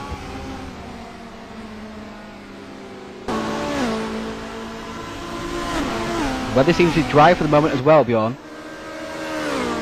So everyone out there will be on slicks as Reggie drives down the inside of the track trying to fend off the Peugeot of Keith Barrick. He slides back over, around the outside. He's going to go Keith Barrick on Reggie Blaine. Great move there. Charbon tries to take advantage. Can he do so? It looks like he can. He's going to go side by side through the flat out sweepers down towards the back end of the circuit in the next technical section, and Tarborg has got ahead. Tarborg has got ahead, and that was important. Now Yuri Braham needs to get ahead as quickly as possible as well. But Keith and Jesper have gone through. Jesper again, always the opportunist, Bjorn. He always tries it, but he always tries it on a fair way. He doesn't want contact. He just wants to be clean and just professional. Absolutely, and if an opening comes, he's always there. It's a nice habit to have, of course. As up the inside, he's going Braham on Reggie Blaine, but he didn't make it stick. It's very hard to make it stick into that corner, to be fair, unless you're fully alongside. But up front, VR now has a 2-second lead on Saul Boucher. Look at this. He's driving away from the Peugeot driver. His drag conditions really suiting the BMW so far. Miguel Nato there is in 3rd position. Dan Asbury is in a strong 4th. Pursuing the Volvo driver, but catching up rapidly is the Peugeot of Keith Barrick and the Honda of Jesper Tarborg, as Yuri Braham again is having a look at the back of Blaine. In behind there is Eric Nelson. In behind them again is Diogo Lopez, I believe. Running through the field, 11th place is Darius Widerski, 12th is Hugo Gonçalves, 13th Daniel Wood, 14th Vincent Kahn, 15th Matthias Klein, 16th is Robert Iles. Any different runners coming to the pits? No, they didn't. Darius Widerski came into the pits though, I think, in the background there. Well, that may have been Reece Gardner, of course. There is the rest of the field. Karen Madara made a... Oh, what's happened here? There's a bit of an off by somebody. Who's gone off there? That's Miguel Nato. Nato's had a big off. Oh! And Yuri Braham touches the side of Nato, coming down towards turn 3. Up the inside, going to go clear as well, but Nato managed to hold it sideways off the outside. Oh no, it's Saul Boucher's engine is blown. What's gone on there? I thought I saw lots of smoke. What's happened? Saul Boucher's engine is dead. He's had a huge accident. Yeah, maybe he crashed it, over-revved it. He must have crashed it, because I've never heard of a touring car engine blow through over-revving, but Nato is back in the pack as well. What happened there? Very unusual. Perhaps Boucher had a big crash and Nato had to avoid him. It's a big yeah. I think you're definitely right, because thinking about driving a touring car, it's really hard to blow the engine on over-revving. It must be a crash or something like that. Unless he's stuck in first gear by accident, but I doubt it very much, as we can see. Here is the battle again between Tarborg and Barrick. They're of course locked together as per usual. Saul Boucher is out of this race. That's the DHR Syncraft retirement for the first time this season. Dan Asbury still is in 2nd position now, of course. They've all moved up, and Francisco Villa has a huge lead. Look at this, Bjorn. 8.8 seconds. Yeah, if he doesn't make a mistake, he can just drive it home and have a cup of coffee while he's driving. Absolutely. Looking like a good result is going to be here from Physical VR. And of course, Braham's got past Reggie Blaine. He came to blows with Miguel Nato in the next. As Nato was recovering, neither driver was giving way, and a little bit of contact there. So here we are with this battle here again, yeah. And it is the Blaine train. Yeah. You probably have to buy an expensive ticket to sit on the Blaine train. Absolutely. Front row tickets. Around the outside is coming Eric Nelson, and Reggie has not got the pace, but he's had a good start. So, and Nelson gives the back of Reggie a little tap as they head up the hill, and everybody just carries on. Oh, and Reggie's dropped 5 positions there. Of course, that was the big train that he was holding up. Is he going to pit? Yes, he is. Into the pits also comes Nato. So, Nato's pitting. And also in the background there we can see is Robert Isles pitting, I believe that is. As we watch Daniel Wood come through. He's in behind Diogo Lopez and Hugo Gonçalves. You see the 2 art cars there of the Seat Leons. Eric Nelson's now in 6th position, of course. But the big news is that Saul Boucher has retired. And Tarborg is pushing Barrick ever closer to Asbury. Tarborg isn't really challenging Barrick. Oh, it's begun raining. Excuse me. It's begun raining, Bjorn. Look at this. The rain has begun falling. And when it come in such a big torrent like it did during qualifying. What's going to happen now? Some drivers made their pit stop already, and they are absolutely furious right now. I mean, if you just make a pit stop, you need to get back. I mean, if you didn't make your pit stop, get in now, take some wet tires, because otherwise you won't be... The rain is pouring down, Bjorn. The rain is pouring down, so those who've made their pit stops are cooked. Make a pit stop now. You need it, you need it. Absolutely. The heavens have opened once again. When it rains, it really rains here at Rattlesnake Point. The mountains around that region making sure. VR now comes toward the end of the lap, and it's gone very, very dark indeed. And this seems to be the time to pit. Of course, if the rain stops though, Bjorn, you can get away with it. Then again, if the rain stops, you only have to do 4 or 5 laps on those wet tires. And I think with the amount of water on the track, it can be done with a bit of tire management, though. I think so too, as Tarborg right in behind Barrick, and of course, in these slick conditions, if you've got slick tyres on, you don't want to be in the BMW because it's difficult to control in dry conditions, never mind in wet. Look at the rain, it is pouring down, Bjorn. Yeah. If the heavens have opened. If I wouldn't be on on slicks now. If I were on slicks, I would be very, very, very, very fighting with the car in these conditions. Absolutely. Is VR going to pit? He is going to pit. The wise choice. Is Asbury going to pit? Is Barrett going to pit? Is Tarborg going to pit? They're already going to chance it. They're going to chance that the rain's going to stop. It's very, very dark indeed. Of course, even if it stops raining, it's going to take a while for this track to dry out. They're all going to pit. Everyone is pouring in. Braham's in as well. Nelson's coming in. Gonçalves coming in. Lopez coming in. It is like rush hour in the pit stop area, and everybody is coming in. Look at the pit lane. I mean, is this the Indianapolis 500 during a yellow caution? Or? Yeah, it is absolutely. And as we can see here is Daniel Wood. Sorry, Paul Wood. He's struggling ever so slightly in these wet conditions, of course. Here is Swiderski. There is, on off the track, it's going one of the Hondas. Sorry, it's the Toledo of Tyler Skurlock for Synaptic Racing. Everybody's in the pits, but the front runners have all pitted at the same time. Should have all made the right decisions. Let's hope they've all put the right tyres on, of course. And VR is out on track straight away. He's got a big lead on Dan Asbury. And here comes the field, and Nato, of course, has already pitted. He's on slicks. Surely he's on slicks. He goes around the outside of Jesper Tarborg, but Nato will surely have to pit. because he pitted when it was dry, and he would have put slicks on surely. As they fly up now towards the stadium section, and Tarbog has got ahead of Barrick out of those pit stops, and Braham is right in behind these two. Swiderski's in 7th place. 8th is Reggie Blaine. I don't think Swiderski pitted. Had Swiderski pitted, Bjorn? Was that him pitting earlier? No. I think he still have to make a pit stop, but you never know in this race. But I think he made his pit stop. I think he's still just fighting with the pack. Yeah. I think he did, yes, because he's struggling for that. He's struggling. Right back he goes. Yeah. I think he's on slicks. He's one of the early pitters. And Nato was an early pitter as well. But surely he didn't put wets on chancing it. He must be on slicks.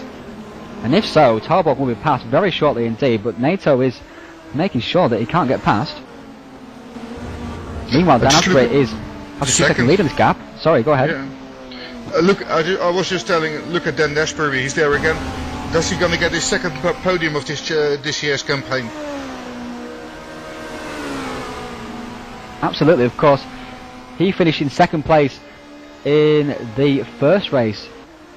He's had 2 podiums this season so far, I believe. 2 already. Okay. I think so. Yes. I have to do my homework better.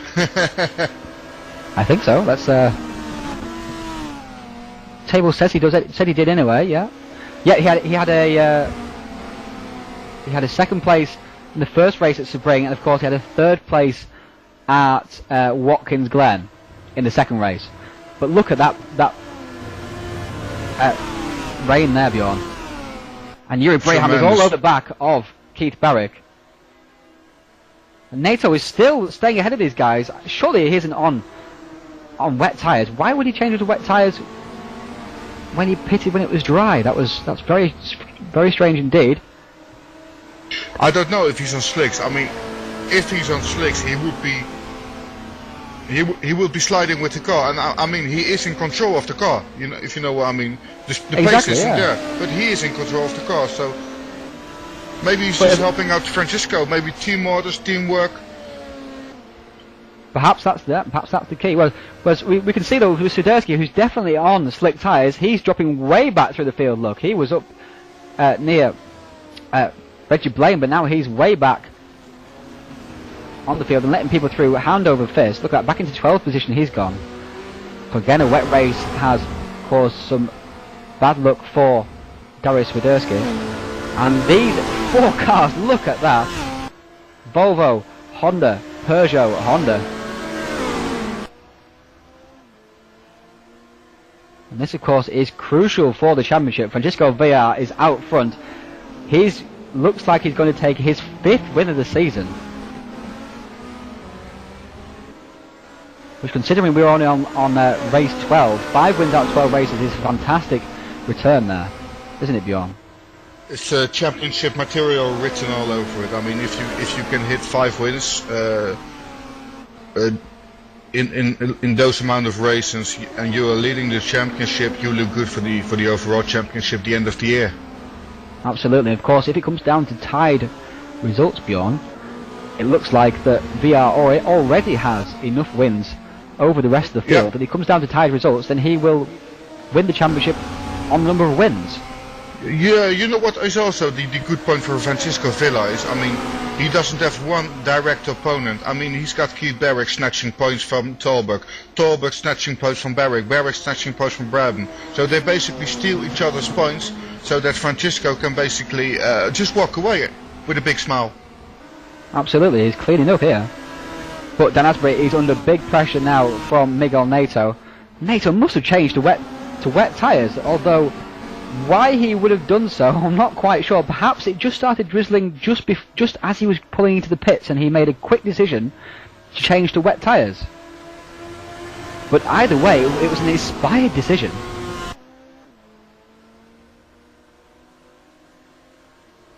Think on his feet, perhaps.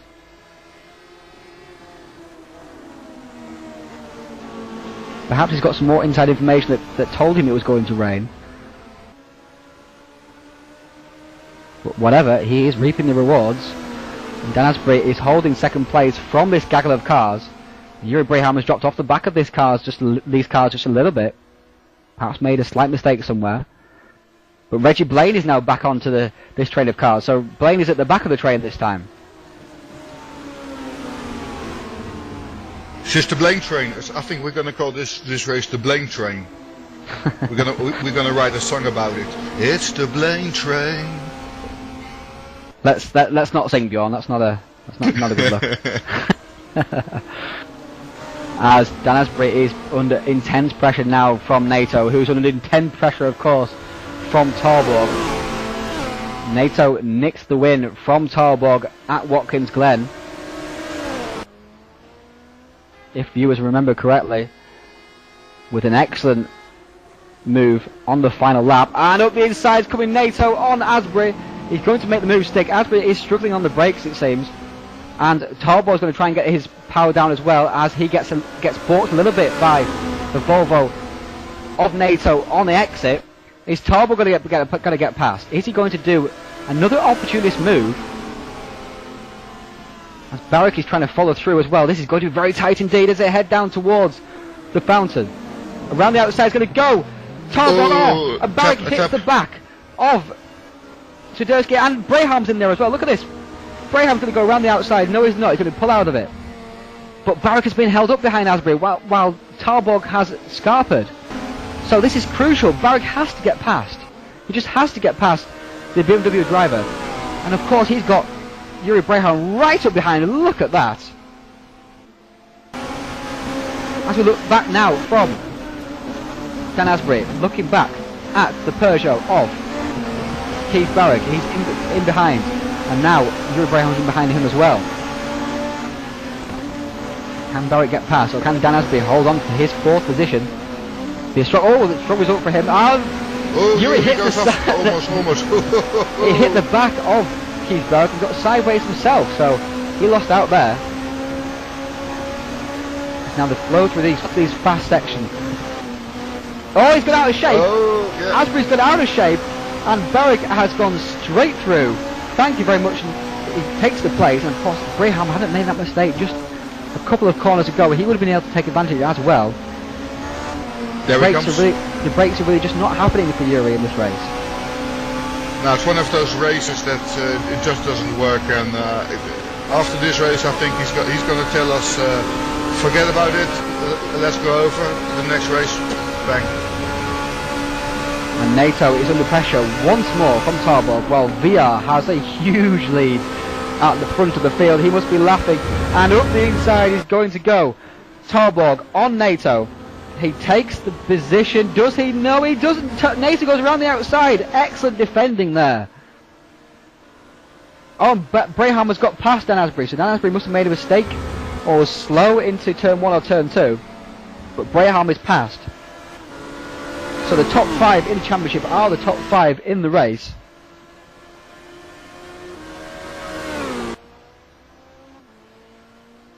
And despite NATO's off earlier, when I think perhaps he was avoiding Boucher's crashed car, has not come back to haunt him too much, because he's in second position, which is a great result.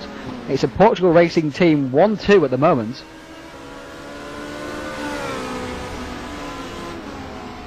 And look at position number 7, Robert Isles, the Australian driver. Great performance. Absolutely, and he's in a battle with Hugo Gonçalves in the Seat Leon. Robert Isles also in the Seat Leon. There he is in the Toro Australis racing car.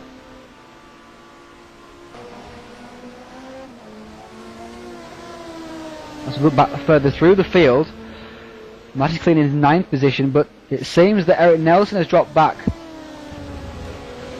way down the field. He's in 20th position. Eric Nelson's back in 20th place, Bjorn. After he's gone from one end of the grid up to the front and then back down again in the space of 2 races. Eventful race from Mr. Eric. And Reggie Blaine is out. Hadn't noticed it, but Reggie Blaine is out. Look at that suspension failure. Vincent Carner has not finished either. So Reggie Blaine was right up behind the Braham, Asbury, Barrick and NATO battle, but he must have crashed somewhere because he is out of the race. Vincent Carner has also retired. Of course, earlier in the race, Saul Boucher retired. So I don't know what happened to Vincent Carner, but Vincent Carner will not. This really does put absolute paid to his championship hopes. He will not be retaining the title this season. That is for No, certain. he won't. That's it's from this race on. It's over. Absolutely, and Tarbog is again pressuring NATO. Tarbog can just put one more car in between him and Barrick. It will help his championship results no end, of course. Tarbog, our race 1 winner, is going for a second place in the second race.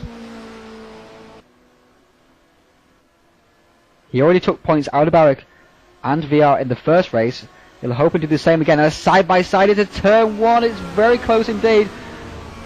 Oh, they touch, and NATO runs slightly wide, but they managed to get it back again. He needs that second place, Jesper. He really needs. He needs the points. Absolutely, he needs to minimise the damage to Francisco VR.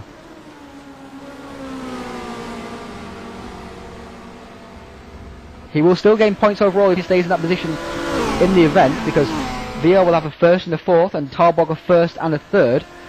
But of course, the more points he can get, the better. This is going to tighten the championship up even more, Bjorn. This is exciting stuff. NATO's out of shape. NATO's out of shape. He's gone deep. Oh, Tarbog didn't find any gap there. And Braham's back up on this bunch. Braham is never say die. It doesn't look like he's got quite the burning pace of these three. And Tarbog went one side and the other side. What a great move! What a great move there from Tarbog. He went one side and the other. Sold him a dummy. That was a fantastic move there, Bjorn. Great stuff. Yeah, professional driving from Jesper. What a great talent he is. Absolutely. This is the final lap as well, and that was very important, as Francisco VR is into the final sector of the final lap. He's going to take the win, but Tarbog is now in second position to take a first and a second from this race. Tarbog really has been the form driver, I feel, since KW Super Speedway, even since Nürburgring. No, he got a 13th in Nürburgring, but that was unfortunate. That was his own strategy. But he has been the form driver ever since Nürburgring. Yeah. Of course, at Sebring he was hampered by the slow speed of the Honda Accord on the straights, and VR obviously cleaned up there. And plenty of good results. But Tarbog, I feel, has been the best driver this season. He was lackluster at Road America, but for the rest of the races he has been the fastest overall. He is. This connection, I think, at Watkins Glen which was really disastrous for him. Absolutely. He's on for a strong result there again as well. Oh! And Barrick tried to go around the outside of NATO, but look who's nipped through. It's Yuri Braham. He's going to nip, but he goes off again. through. Yuri goes off. Oh no. Oh no, he's not going to. But Francisco Villa has taken the win. Second place Tarbog, third place NATO, fourth place Barrick, fifth place Yuri Braham, just fought off the fight there from Keith Barrick. Sixth place Anna Free, another good result for him. Seventh Robert Isles, eighth just Isidro Gonçalves. In ninth position coming across the line now is Daniel Wood. 10th is going to be Matthias Klein in his Honda Accord, flashes his lights. Another top 10 for him. 11th place Reese Garner, better second race there for him. In 12th position he's going to come Ethan Bass. Well, an excellent result for him in his second race in Server 1. He comes across the line in 12th. We've seen him struggling, but he has got an excellent result in this second race. 13th place to come across the line is going to be Daniel Wood. Sorry, Bjorn. Well done, Ethan. I mean, 12th place in just his second ATCC race in Server 1. In this weather conditions, in this grid, all I can say, strong performance from Ethan and deserved. Absolutely. Diogo Lopez finished back in 18th. And Bogdan finishing 14th, despite the fact I think he had to make an extra pit stop because he pitted early. But we shall see. 19th position across the line comes Darius Federski. Of course, he had to struggle right to the end of the race on slick tyres, the poor guy. 20th position coming across the line now is going to be, I think that's Stefan Werner. Yes, it is. In 21st now is Glenn Peterson. Glenn Peterson going to take 21st position.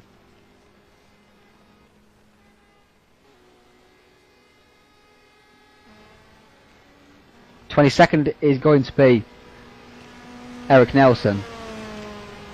So he's gone from one end to the other, back to the other end again in this race.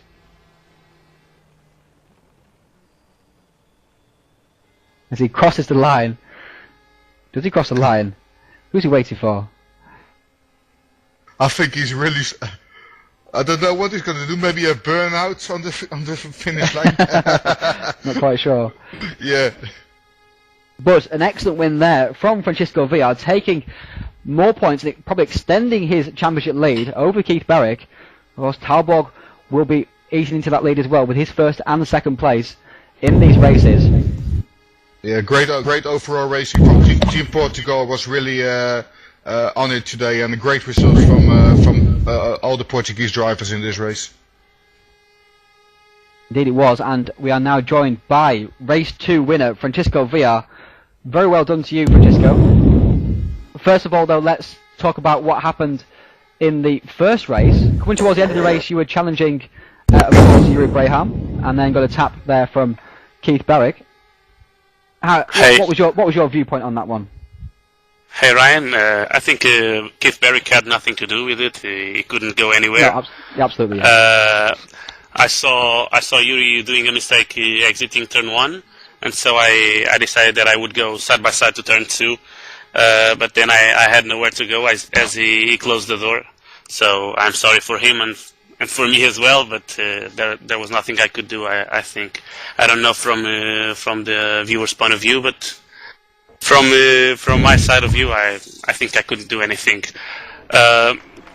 Relatively to the rest of the race, in the beginning I was really being under pressure from Keith and Talborg, so I decided to pit, and then it was just controlling. I thought it would be just controlling to the end, but I saw Vincent Kahn on the lead, and then Talborg in front of me as well.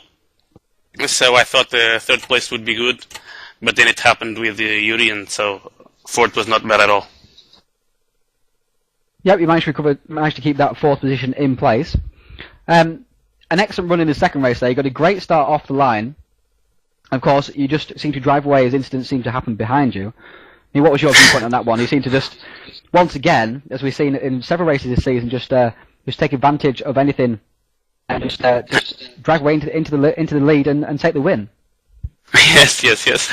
Actually, I thought that I would be challenged by Dan Asbury on the start, but actually it was Saul Boscher that started better. So I was able to pass him. I don't know if it was in the first or second lap. I don't know. And then I just, as you say, I took advantage of the others fighting each other, and I just did my own race at my pace, and it was enough to win. Of course, all the front runners, of course, pitted at the same time as well. Yes. The track, I don't know if it was still dry enough to keep on the slicks, but as I had built a very good lead, I thought that I shouldn't risk anything, and so I decided to change on lap 5 to 4 tires, 4 wet tires. Yeah, but when the rain came, it really did come down. But I didn't think it was very, very heavy rain. It was okay. It wasn't too bad. I'm glad to hear. We're also joined by Miguel Neto, who's Francisco Villar's compatriot and teammate. How did those two events go for you, Neto? Hi all. Two good results. More good results than races. In first race, I start fifth, and follow Keith, Villar, and Berwick. In the beginning, the pace was strong than mine. After the stop, until the stop, I gather a little bit of gap of him, and I commit 2 mistakes after my pit stop. I went off the track 2 times, and I lose too much time.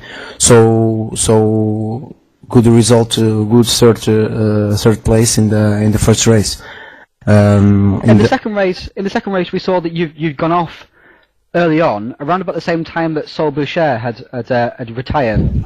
Were Yeah. you avoiding his car, or what happened to him? Because he retired obviously with engine failure. What happened there? Yeah, an engine failure of car of the Soul, and one thing happened in this type of game that this is the first time in the straight got a little bit smoke from the car of Cell, and I grabbed the track. I don't saw the track.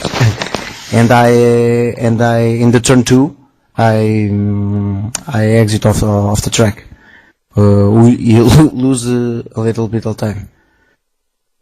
Yeah, we managed to recover it a little bit, but of course got stuck back in the pack. We're also joined by Mr. Keith Barrick. Yes. How did those two races go for you? Did you enjoy those races? Well, I mean, yeah, always enjoyable racing in good company. I'm a little disappointed in my own performance. I mean, driving off from the lead in the first race, which is, it's just at this level of racing, it just shouldn't happen. I think I was a little too focused on the telemetry, trying to read the weather at the same time as trying to drive, that I just got myself distracted and missed a break point and put myself into the dirt. I think also, in race one, getting back to fourth, and then I would say I was fortunate that Francisco and Yuri did get together. Unfortunately, I tagged Francisco's bumper, which I'm really sorry about, but I didn't have anywhere to go. That did gift me the second place. That. It is a position for me, but you don't really want to get them like that. But race one, I think would have went a lot different if I just kept my head more focused on my driving rather than looking at the weather. And I think I might have been able to pull off the win, which is much needed points at this point because it's so tight between Francisco, myself, and Jesper. Race one just a little disappointing. Absolutely, because you've not won since the first race of the season, and since then, Talborg and Via have racked up the wins. Oh, absolutely. I mean, in race two, I kind of expected Francisco to get off the line. He's really good with getting off the line in the BMW, and I expected him to be up front quick.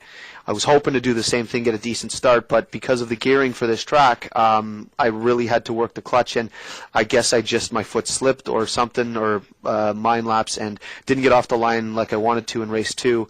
So it was a complete struggle going through the first couple of laps because it was just non-stop battling. And with cars all around, you're trying to be clean. You don't want to punt anyone off, and everyone's got different break points. It was really tough, but race two was definitely more. There was more action going on. I think I was kind of doing I was kind of reading your mind with the weather, and I said to myself, the lap just when it said it was going to start raining, I'm thinking to myself, I really should pit this lap. And that was the lap Miguel pitted, and he definitely took advantage of that because he came out on wets while we had to do a complete lap around this, 4.6 kilometers or something? Yeah. On slicks, and the whole leaders, and as we're coming out of the pits, Francisco was gone. That was beyond the story. We were racing for second. We come out of the pits in a pack, and you got Miguel went by us, and who else was there? Danny was there as well. So I mean, it was a really tough race to make the decisions and make the calls because you don't want to do the wrong thing, and a lot of people did. You can hear them venting frustration in TeamSpeak. But in race two, I know you're an evil weatherman. But coming away with a second and a fourth is I'm happy with. Obviously, it's two top five finishes, but I really had my sights set on getting beyond Miguel and Jesper. That was what I really wanted to do. Unfortunately, it just didn't happen because 2 seconds would have been better, and I think I might have been a little closer to Francisco, but got to look forward. So, yeah, well, it's getting to that stage of the season where top fives are turning out not to be good enough, really. So, thank you very much to you three for entertaining us and also joining us here in the commentary booth. We'll see you again in 2 weeks' time at Laguna Seca. Well, fantastic. Thanks, guys. Bjorn, Ryan, as always, you do a great job, and my pleasure. See you then. Thanks, Ryan and Bjorn. No problem, guys. Thank you for racing, man. Congratulations, all. Thank you very much, guys.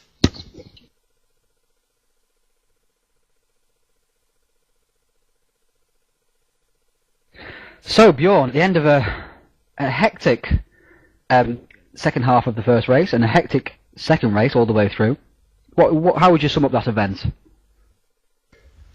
Closely packed action. Of course, due to the weather and the nature of the track, we saw some great fights, entertaining fights, some scary moves. Scary moves. I'm getting really tired now. Thank you very much. Also, we saw that collision in the warm-up lap in the first race. Still don't know what happened there. No, we didn't find out what happened. I forgot about that actually. Yeah, indeed. Well, I also want to thank all the viewers who were there on the race department chat. Thanks for staying up late. You really make the show with us, and we can't do it without you guys on the forums. Thank you very much. Absolutely. If nobody watches, there's no point in us doing it. So, thank you very much to you, Bjorn, for joining me once again. Oh, my pleasure, Mr. Ryan. Thank you to the racers, and of course, thank you to the viewers for joining us. We'll see you again in 2 weeks' time, at the same time. This time we're at Laguna Seca, so a much different proposition to the track just held here, of course, Bjorn. Much tighter, much twistier. Yes, it is. It is. Great track. I'm not going to be there. I'm not going to be co-commentating on Laguna Seca, although I wish all the drivers the best of luck there racing. And, of course, Laguna Seca is going to be in the Nations Grand Prix, by the way, Sunday, this Sunday. Laguna Seca, lots of corners, small, tight, and of course the famous corkscrew corner. And of course, the race department has a few races coming up on live broadcast, doesn't it, Bjorn? It has the Camaro Cup. That's tomorrow. No, it's tomorrow, the right? Camaro Cup is, if I'm correct, next next week. Right? Yeah. Next Saturday, sorry. So it's a week on Saturday. That's coming from Ruby Southern Cross. So that should be entertaining indeed, because that's a very good track. Do enjoy driving that one. And then in 12 days' time, in a week on Wednesday, we have the World Touring Masters. This time we'll be live from Vitus Park for 2 sprint events. So we'll see if Gregory de Grief and Peter Drievelaar lock horns once again. So, as we say, 2 weeks' time, ATCC Season 3 will continue at its penultimate event, races 13 and 14. And we'll see you there then. Thank you to Bjorn. Thank you to the viewers. Oh, my pleasure. Thank you very much, everybody.